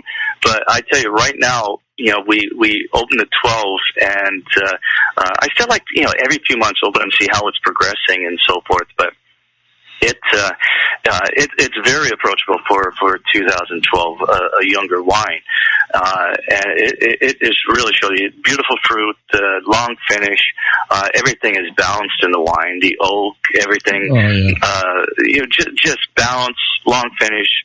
Beautiful wine, especially with the fillet. It went very well. Tannins are huge, ripping tannins, but they are there. A lovely wine. The Sante does a great job up there, and as I said, I can't wait for the 13. So October 16th, we'll be up in Vegas. Absolutely. You and Raina, Marlene and I, we're all set to go. Actually, isn't it the 14th is a Friday, right? And then the 15th is a Saturday? Yeah, the actual dinner's on the 16th. It's a Sunday. Yeah. So, anyway, listen, we got to take a short break. When we come back, I want to hear all about your trip. Oh, absolutely. All right, we'll be right back with John Hansen, a little old wine drinker, and me right after these brief messages. Isn't it time to shine the spotlight on your expertise? The Interview, starring you. Here's your chance to capture 5 minutes of fame with The Interview. This isn't just any interview. This is your opportunity to showcase your expertise and position yourself as a trusted expert in a one-on-one video interview hosted by Robert Cardoza, host of the nationally syndicated show Robert Cardoza Live and powered by AHA Studios. What is it? A professionally recorded video for your use. Robert Cardoza interviews you on the set where he records his show. Professional interview showcases your expertise and value, shot in a state-of-the-art studio. And what's in it for you? Gain credibility as an expert, earn the trust of your target market, educate in a way that intrigues your audience, gain a powerful marketing tool that offers dozens of uses, website, video sharing sites, social media, email, DVDs, direct mail, lobby video, resumes, profile building, all that kind of stuff. Association with the nationally syndicated celebrity. That's right. And let's talk about AHA Studios. AHA is a strategic marketing firm that leverages the powerful and visual persuasion to help your business create powerful messages that connect with your target market. AHA ventures way beyond strategy, delivering the marketing collateral you need to start driving a new business through your doors. AHA has a full-service, in-house, state-of-the-art production studio to bring your messages to life using video. Discover how to make The Interview work for you. Call 949-831-2222. That's 949-831-2222. AHA Image Studios, Incorporated. Dr. Stephen Tidwell, Gentle Family Dentistry in a caring, personalized environment. Here at Dr. Tidwell's office, we are dedicated to helping you keep your teeth healthy. We are a state-of-the-art dental practice that still believes in traditional values, such as excellent customer service and individual attention. We have a special welcoming offer for you for just $39. A complete exam, personal consultation, professional cleaning, and all necessary x-rays. That's a $266 value for $39. Dr. Tidwell has 2 convenient locations and experienced staff to provide you with professional care and personal attention that you deserve. Call today. Don't delay. A great smile another day. Call 909-944-7308. That's 909-944-7308 for Rancho Cucamonga or San Bernardino. Joel Saltzman is Dr. Wireless. He has turned his considerable expertise into consumer credit risk and wireless security into a highly specialized independent web-based consulting enterprise targeting consumer credit risk analysis and wireless transactional security and monitoring. He works as a wireless analyst, veteran independent agent, and consumer liaison for most wireless telecom carriers and equipment manufacturers. For more than 20 years, corporate and private clients and media audiences have counted on his unvarnished advice while weighing the technology, performance, and cost differences between Sprint, Nextel, AT&T, Verizon, and T-Mobile. Joel specializes in setting up mobile wireless hotspots to be used for disaster preparedness, business continuity, and mobile wireless merchant processing solutions.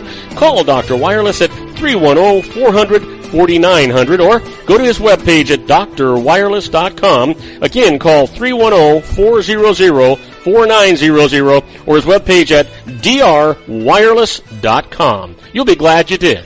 And now, back to our show. And I am Robert Cardoza. You're listening to Robert Cardoza live on the street at the intersection of business and politics. We're at 4:23 p.m. Pacific time. It's currently 104 degrees here in the heart of the Inland Empire in sunny Southern California. It's down from 105 on its way to 69. And if you're listening to us on our globally syndicated network and you're in Madrid, Spain, well, it's 82 degrees and clear. And if you're in Tokyo, Japan, it's 84 degrees and mostly cloudy. We're talking to that little old winemaker, John Hansen. Hey, John, I found out that the salad dressing, it's actually Marston's San Pasquale salad dressing. It's all natural, no preservatives, gluten-free. It's a 12-ounce bottle, and the recipe for the salad is right on the label of the dressing. We picked this up from Gelson's originally, and now we get it at Wolf's Market in Claremont. But there's a website you can go to, and it'll tell you where it's available. The website is www.marstonproducts.com, or you can call them directly if you want to at 626-285-1822. So again, this is just an absolutely wonderful salad. Go to their website at the www.marstonproducts.com. You'll be glad you did. I think John will attest to that. This is just a fantastic salad. A lot of stuff in it. I mean, it's got just a ton of stuff in it. Well, Bob, I could have just enjoyed it without the lettuce.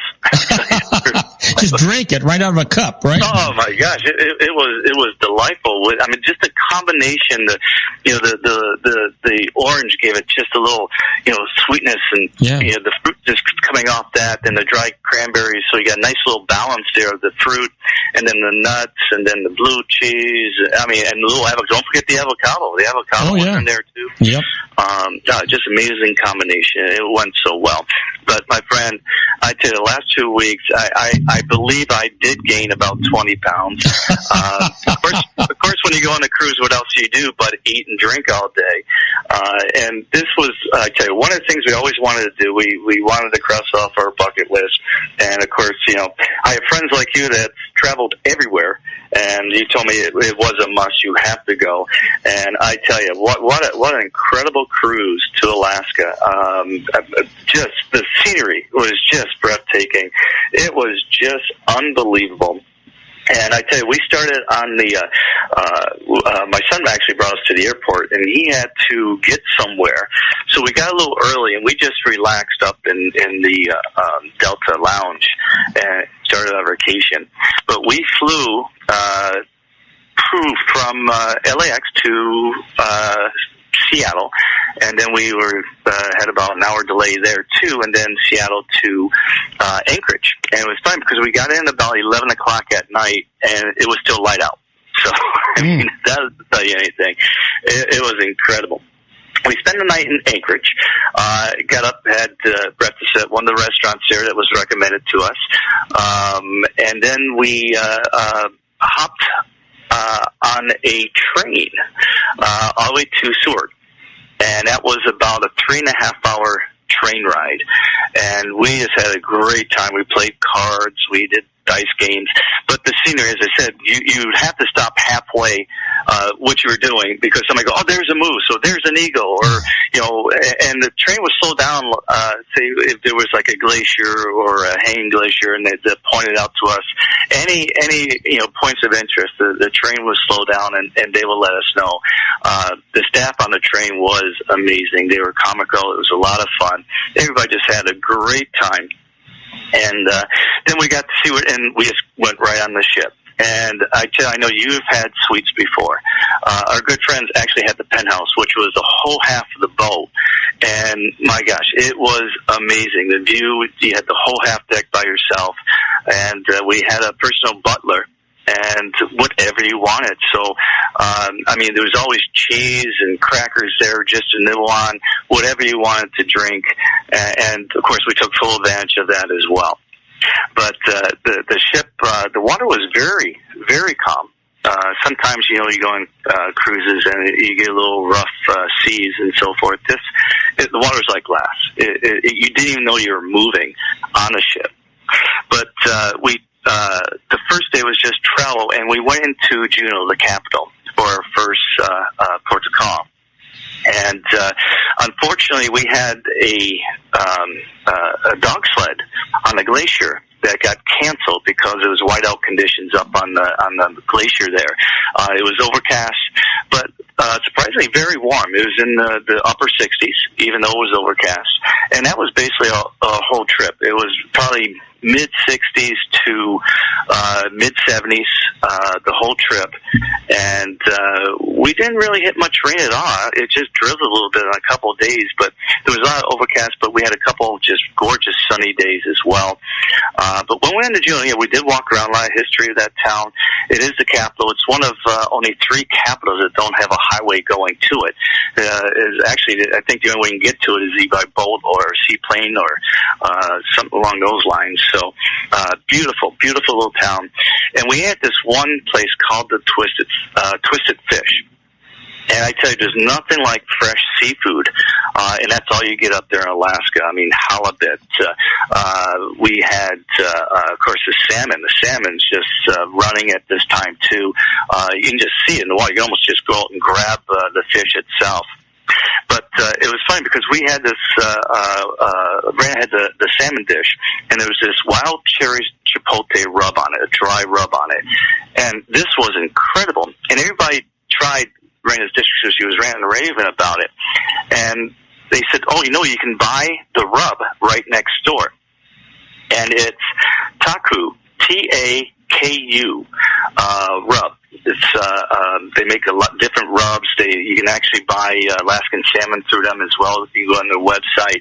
But the wild cherry chipotle is the one you want, and it is amazing. We bought a little thing back of that. We had to because it was just incredible. So the next salmon dish we do, we got to put the dry rub on it because it was simply amazing. It was simply amazing. Now we did celebrity cruise lines, and the food was very good throughout the cruise. We didn't go to the main dining. We did all the restaurants in the ship. We just did the special dining in the ship because we were just eating all day, just relaxing up in the suite outside the deck, just catching the scenery. And I mean, it was just nonstop, just nibbling all day anyway. So and enjoying whatever we wanted to drink. So by the time dinner came around, we really weren't that hungry, believe it or not. So we just went to the specialty restaurants and just ordered what we wanted instead of all this food coming to you in the main dining room.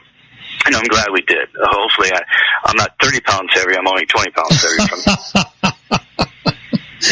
But it was amazing.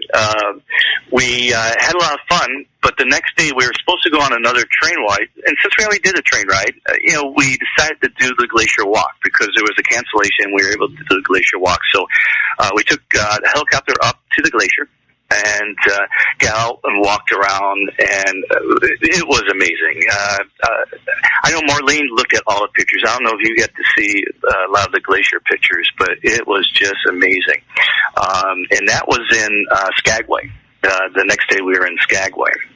And so we spent most of the day on the glacier and so forth, but we did come back and we ate at a little crab shack with fresh crabs because Raina she was kind of salmoned out, I think, and wanted to do crab back. So we went to a little crab shack that day.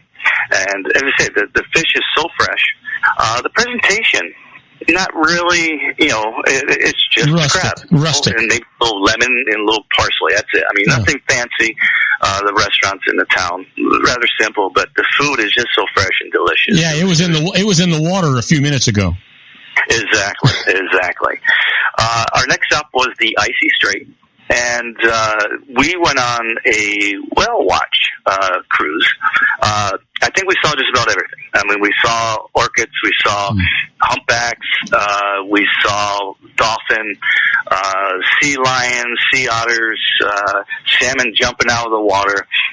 It was a lot of fun, and we didn't get any real close encounters with the whale. I mean, they were out a little bit, but you see the hump, you see the tail go down. Mm-hmm. We didn't see any of them breach, which they jump up in the air and land down and make a big splash. Mm-hmm. We didn't see any of that, but a lot of just the humps and the tails coming up, and we had one that got relatively close to the boat, and that was kind of exciting. But it was fun doing that, and it's surprising how time goes by so quickly because you're out and it's like we're going back already, and it was like a 2-hour tour too, so it seemed like about a 35-minute tour. We did come back. We had a little lunch in the Icy Straits as well, and it was called the Duck Something Restaurant. And once again, we did the salmon because that was just called salmon. Wait a minute, John. Wait, whoa. You went to a duck restaurant and ordered the salmon? Oh, it's called like the Duck Hut. Oh. And oddly enough, Bob, there was no duck on the menu. You get hamburgers too there if you want beef. I mean, this was their lunch menu, of course, but they did have the salmon, and we're like, we gotta try more of the salmon. It was just so good, and I think it was a different salmon because they had all 5 salmons in most of the restaurants there, but what was fresh, and I think it was a different salmon since we had. I think the last one was a king salmon. This was maybe a silver salmon, or it wasn't coho. I can't remember what other salmon it was, but it was a different salmon, so we tried that too. Yeah. And of course, just delicious. The presentation, simple, but the fish is just so fresh, and it makes a world of difference. I used to work in a restaurant where we had this trout, and the trout was live, and the chef called it trout bleu, blue, because it was like a blue tint to the trout, because he cooked it within 3 minutes once he killed the fish. Wow. So basically, it was just this fast preparation, got it in the pan within 3 minutes where there was still oxygen in the fish, and you get a blue little tint to the fish, but it was probably the most incredible fish because it was so fresh. Yeah. It was just alive 3 minutes ago, and now it's, now it's on a plate. On my plate. Oh yeah, it was incredible. It was incredible, and that's really a lot of themes of restaurants now. It's like farm to table. They pick it that morning, and that's your vegetables of the day. Or this is what we just came off the boat this morning, and I'm serving you. This is the fish of the day. Especially up there, and you got what's the water, 45 degrees maybe up there. I mean, it is freezing, and you get this fresh fish just coming right off these cold waters, and it is so delicious. It is just amazing. Isn't it amazing, John, when you're talking about seafood, especially in Alaska, and everything is so fresh. It's really a simple presentation and a simple way of preparing it, but it is mouth watering. It's unbelievable how wonderful that fresh seafood is. Oh yeah, and there's no big name chefs, at least not the lunch restaurants we went to up in Alaska, and it's just that the food is just so fresh and delicious. They don't need much of a preparation to it. It's just what it is. It's just it's just fresh fish that was just caught hours ago, and it's going on your plate. It's just amazing. It's just incredible. Well, we got 1 minute, John. Hit me with a highlight of what was the highlight of your cruise, and maybe a wine of the week. Well, next week we're going to talk about British Columbia because one of the highlights was British Columbian wines. I was so impressed with them. It was incredible. So we're going to talk about the wines and British Columbia, actually Vancouver, our next show. But the highlight of Alaska, oh my gosh, the glaciers. I mean, they're just immense. They're the colors, the blue that's coming off is like that, aqua velvet blue. It is just amazing. And to actually stand on them, and we were drinking the water that was flowing through the glacier, and it was so delicious. And how many hundreds of years old this water would be, I guess. And now it's melting, and now you can actually drink it. It's just amazing. The helicopter ride was a lot of fun. The seaplane in Ketchikan was a lot of fun. I mean, just the whole experience. You have to just enjoy it. It is just amazing. And I mean, I never realized how big Alaska was. Yes, I mean, it's huge. Twice the size of Texas. I mean, it is just But well, did you actually bring home any recipes? Well, I do have the salmon recipe we got from the crazy fish. Mm-hmm. The twisted fish, the recipe, and I do have some of that dry rub. So that's one thing I did bring home. And next time we have salmon, we're going to try out this dry rub we got. So sounds good. That's the one recipe I did bring home. We had a lot of great wine experiences on the trip. We'll talk about later, but the wine pick of the week, what I wanted to mention, because as I said, my good friend, and he's been on the show, Chris, he is the wine rep for Oyster Bay Wine. And Bob, I do not work for Costco, but Costco has it for a little over $9 a bottle, and under $10 a bottle, you can get a Oyster Bay Sauvignon Blanc. Great deal. Try it with some goat cheese, as I said, intense grapefruit, passion fruit, just a truly phenomenal New Zealand. If you like that New Zealand type Sauvignon Blancs, which a lot of people do. But as I said, what a great buy for under $10 a bottle. Well, I'm on my way to Costco, and there you go. We're running about 2 minutes over, so unfortunately we got to say goodbye. I look forward to talking to you Monday. I'm glad you're home safe and sound, and God, we had a great time with you guys on Saturday. The same here. We'll definitely do that again, too. All right. You have a great evening. And the rest of you folks, do not go away, because when we come back, we'll be doing the birthdays for the day, the secret daily teaching for your life, the Harvard business tip of the day, and interesting but useless facts. We'll be right back after these brief messages. Don't go away, folks. If you want to increase your client base and sales, then consider this, the Relationship Building Network at RBN. Given the current economic conditions and challenges, we all need to work smarter, make smarter decisions, invest our hard-earned dollars where it'll yield the best return for our investment. Many business professionals claim that the most effective networking group in Orange County is RBN. No other networking group or organization can offer what RBN offers. Make every year your best year. Join RBN and start reaping the benefits today. Nearly 3,000 businesses have joined RBN and experienced those benefits. Why join RBN? It's one group. It's one membership. It's no renewals. It's all through Orange County. RBN is a freestyle networking group. No mandatory attendance, no restrictions, no rules, and no penalties. Call them at 949-830-5776 or go to their website at rbninfo.com. That's 949-830-5776.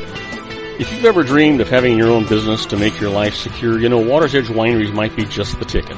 In 2004, their founder, Ken Leinberger, created the first winery franchise in California. It was a new concept with all of the functionality of a traditional winery, but without the vineyards. They purchased high-quality grape must from one of the largest winemaking companies in the world. Then they craft each wine carefully and bottle it right at their location. The winery was built to satisfy consumer demand for wine by the bottle and by the glass, but still kept the element of allowing customers to bottle their own custom vintage. Now, they're opening urban wineries across the United States under the brand Water's Edge Wineries. If you've ever dreamed of owning your own winery, it may be in reach right now through Water's Edge Wineries. Just give them a call at 909-468-9463, extension 700. That's Water's Edge Wineries, 909-468-9463. Have you ever found yourself caught between a rock and a hard place? The law offices of Blomberg, Benson & Garrett might be just the answer for you. The attorneys of Blomberg, Benson & Garrett have been serving the Inland Empire since 1989. They're dedicated to the aggressive litigation of civil, criminal, and real estate matters. Over the years, they have recovered tens of millions of dollars for their clients. The firm's practice specializes in litigation of personal injury, accident, slip and fall, real estate, and criminal law cases. The firm provides clients with the care, accuracy, and dedication of experienced attorneys. Blomberg, Benson & Garrett is located at 10300 4th Street, Suite 150 in Rancho Cucamonga, California. They've been providing the Inland Empire residents with outstanding legal services for over 25 years. They look forward to providing you with aggressive legal representation. Call them at 909-945-5000, where you can talk to a person, not a machine. That's 909-945-5000, the law offices of Blomberg, Benson & Garrett. And now let's get back to our show where we talk about politics, money, and you.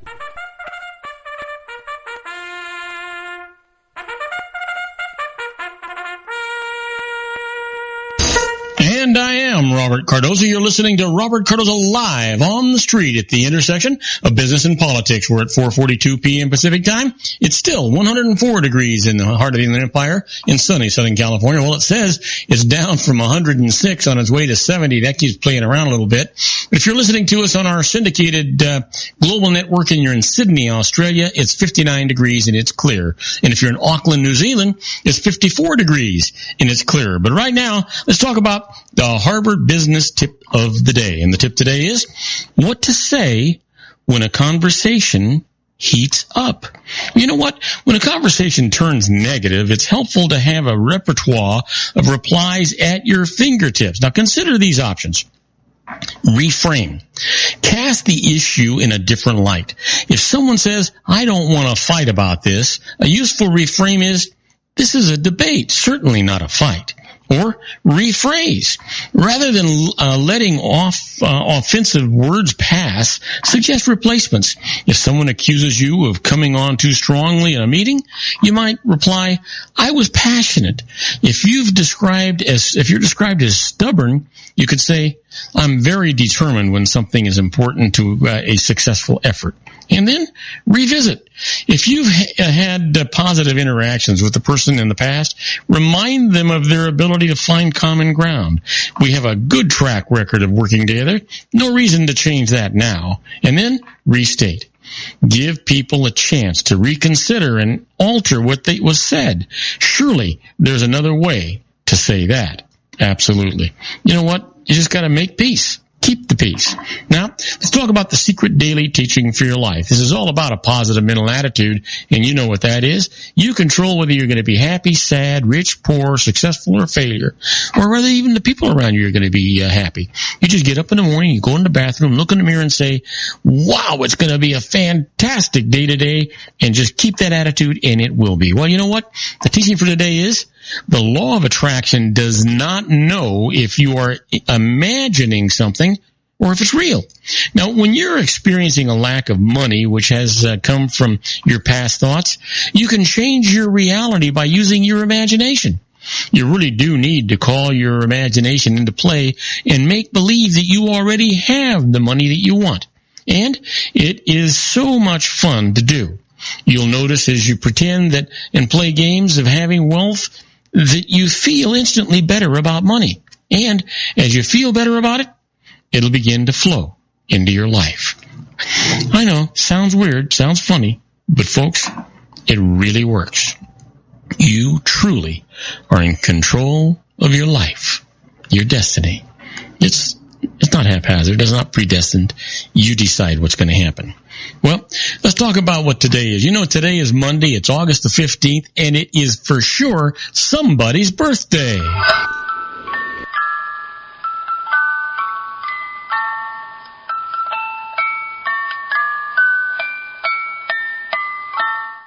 And we've got some great birthdays for you today. Actually, we've got three of them. The first one, a guy that was born in 1769, died in 1821. He was the Emperor of France. Happy birthday, Napoleon Bonaparte.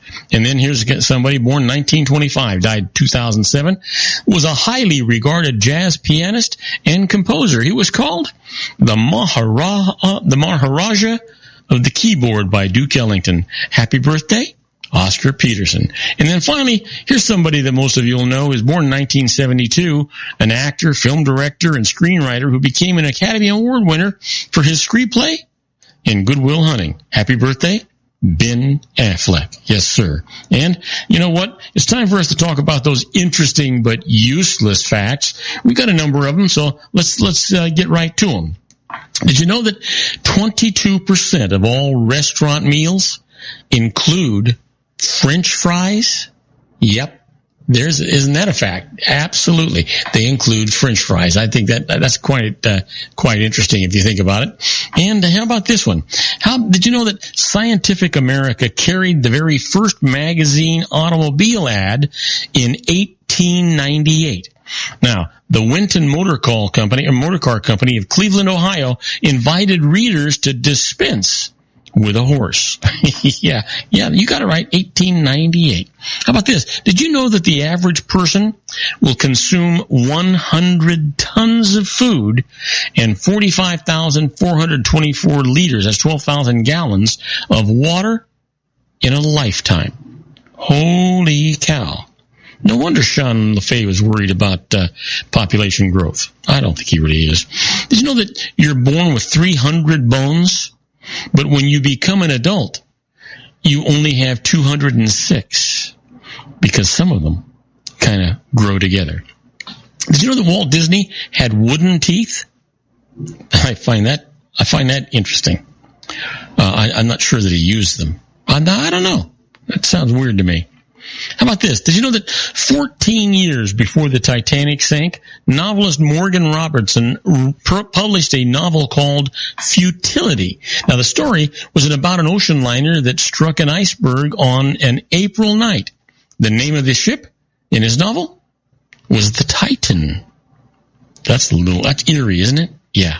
Did you know that in 1922, Essex was the first popularly priced car available with a closed body?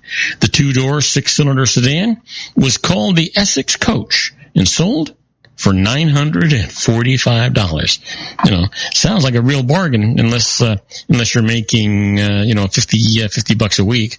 And let me leave you with this one. Like rabbits, hares are herbivores.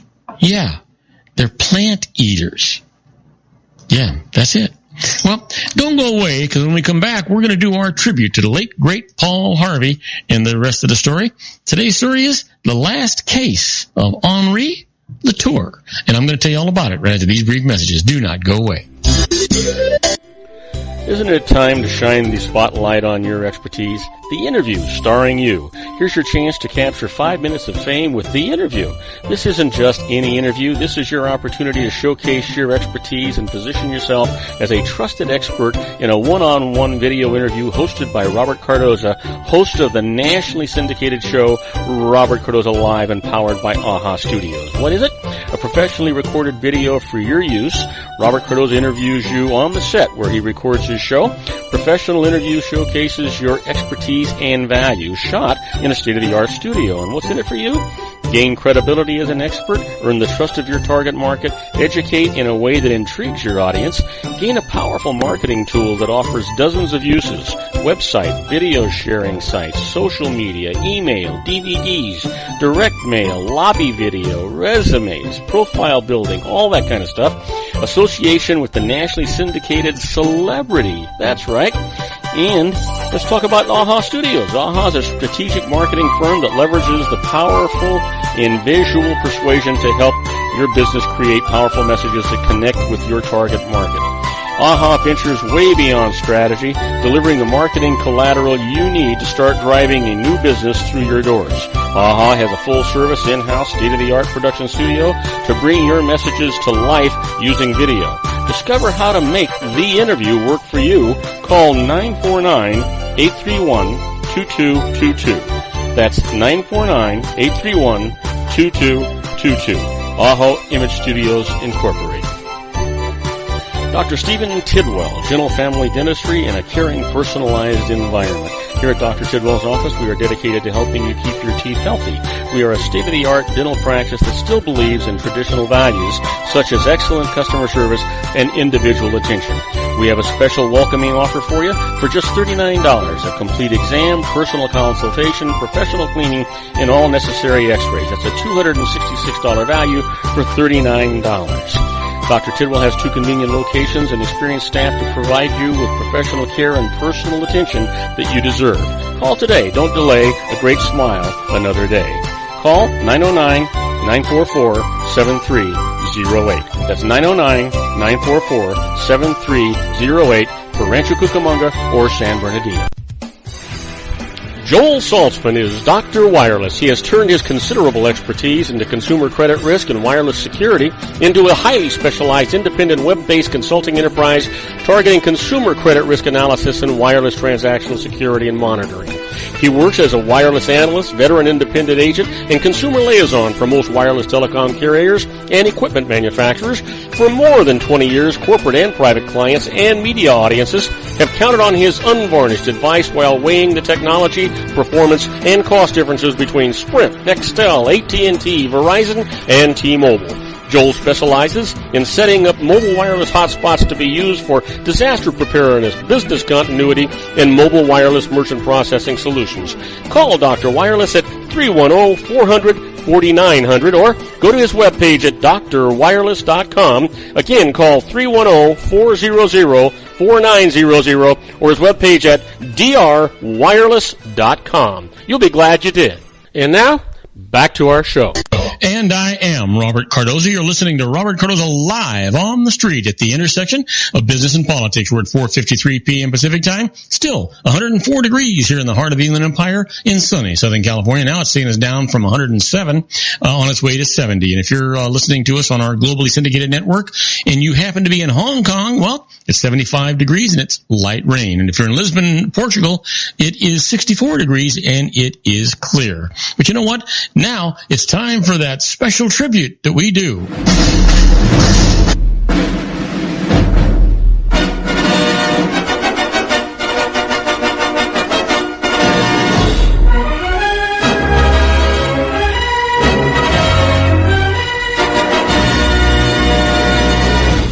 And it is time for our tribute to the late, great Paul Harvey and the rest of the story. You know, Paul's the biggest and best voice in America, reveals the startling heartbeats behind the headlines. Paul Harvey, one of America's favorite radio and TV commentators, heard on over 775 ABC radio stations and over 400 foreign stations. He's seen on 110 television stations, read in 300 newspapers, recipient of numerous awards and honors, including 9 honorary degrees. He's on the Gallup's polls list of America's most admired men. Well, Paul's story today is the last case of Henri Latour. You know, Henri Latour was to France what Sherlock Holmes had been to England. Only Henri Latour was real. A real-life detective who seemed always to get his man. So hailed was he in this respect that Latour, even while he lived, was a legend.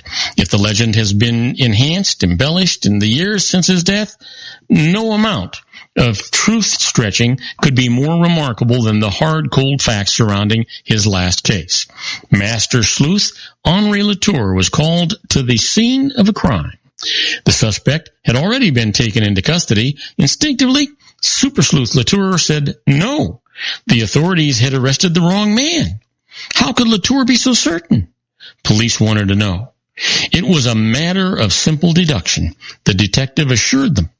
Pieces were missing from the puzzle. He, Latour, would find the pieces, would unravel the tangled clues. He, Latour, would lead them to the true criminal. So began what some described as the most brilliant track down in the history of France. Carefully, Latour assembled the fragmented evidence, one piece, one step at a time.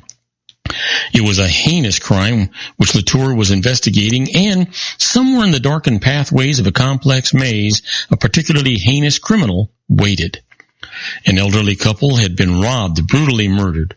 Citizens from behind their locked doors were comforted to hear that Latour was on the case, that Latour was closing in. And Latour was closing in. Perhaps one day it would be the trace of blood on a scarf, and the next, a chip of knife steel extracted from human bone. The days became weeks, until enough evidence was accumulated to clear the suspect who was in custody. The proof was positive, declared Detective Latour. The man police had apprehended must now be set free.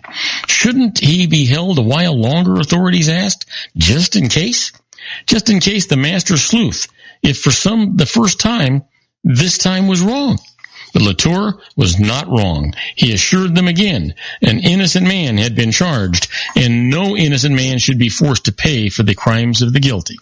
The search continued. More evidence was gathered. One piece, one painfully slow step at a time.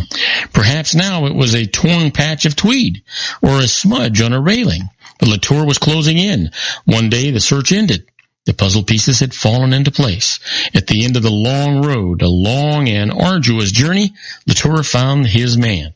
The trial was not a lengthy one, for the case was ironclad. Latour was on hand personally to reweave an amazing web for the jury, and the verdict was guilty. The judge commended Latour for his tireless effort, for his brilliant detective work. The newspapers applauded. But with that verdict, abruptly, without explanation, Latour retired and went into seclusion. Everyone agreed that last track down had been his greatest triumph.